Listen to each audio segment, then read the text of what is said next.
the rep said no, offer only. Then they hired somebody else who did audition for it, and then they shot with him for a couple days, and then A scene. they came back and said, okay, we're ready to make you an offer. And so I was the beneficiary of somebody else's bad luck, unfortunately. Don't worry, he's fine. I didn't know anything about Neil Gaiman, honestly, other than that he was the author of Coraline, because I have kids. And so this experience has been an education for me on him and his writing, which was fantastic. So I got the pilot script first, and it was crazy and out there, and I had no idea what the fuck was going on. And I was like, can I see some more, please? So they sent me 5 more episodes, and I was like, oh, okay, I see where you're going with this.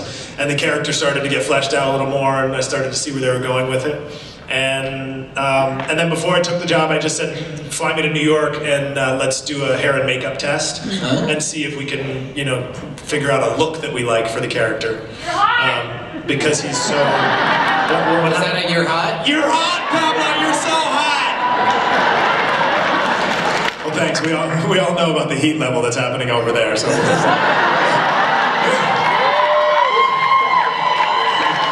Love you, Pablo. So we'll just save that for later.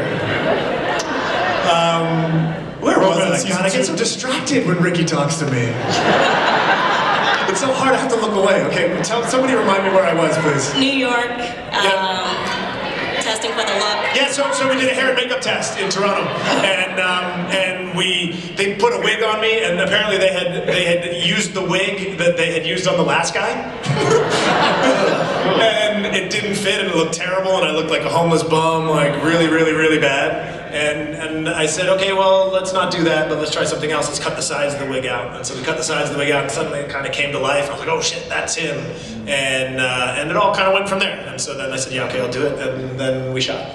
And then I read the book. And then we shot. And then you read the book. And you, Tina, what was your process to get in? The process was getting the audition. Tell us about your audition. Yes, please. Worship me. That's actually spot on the way I did it. Yeah. Of course. And here I am. No. There were other people in the room, but only at the beginning of the audition. Yeah.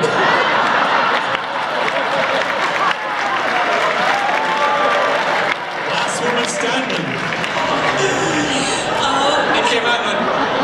So we're gonna go with Jane, Sarah, Anne, and is Jane, Sarah, and Where's Jane? Where's Jane? Has anybody seen Jane? No. She looked a lot like Yatine. You all crack me up. But it was actually, I got the audition. And then you see on that sheet, I mean, first off, I see the name Neil Gaiman, I see American Gods. I'm already geeking out. Trying to, keep it back, hold it together, Yatine. And then I see Brian Fuller, and people already know, right?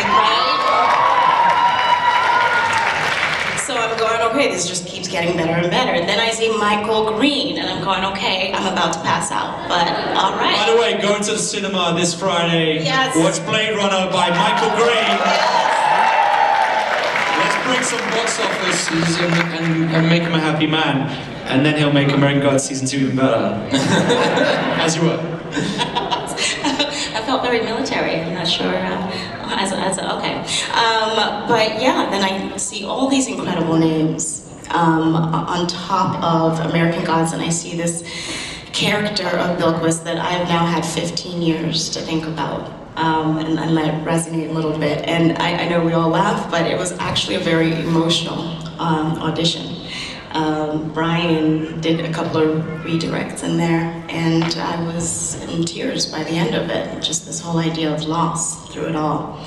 And I believe that I went in twice, and then they said, you're going to go and shoot American Gods. And I think I might have broken some china and some crockery, because they told me this while I was doing dishes, but and now here I am. Now people do the dishes for you.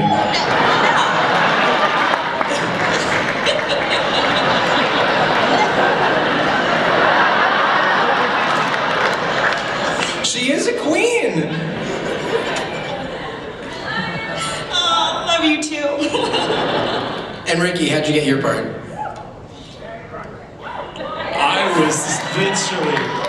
I worked my ass off. I have never been through such an insane audition process in my whole career. So, I was allowed by Warner Brothers and CW to audition for other roles because I knew I was leaving my previous show, The 100. Big up to one of the greatest casts around and crew. They were amazing and I loved them. Look at you! You got placed there on Singleton. And so I started my audition process up in Vancouver on tape, and I was putting things on tape. So I too, like Pablo, shockingly hadn't heard of Neil Gaiman or American Gods. Don't judge me, please. I do now. I know he's a rock star. He's amazing. He's incredible. And he's really funny. He's really, really funny. And so my auditions started up there, and I started reading the book, and I ended up doing 16 different auditions, tapes. I did an audition on Skype, so you're looking at your laptop and they're all like leaning in like this. Like, and Brian, not only is he a creative genius, he's one of the nicest guys you've ever met in your life. And he talks about, like, he knows everything about TV and film, and so everything's kind of like, maybe 20% less John Malkovich. 80% more Will Smith.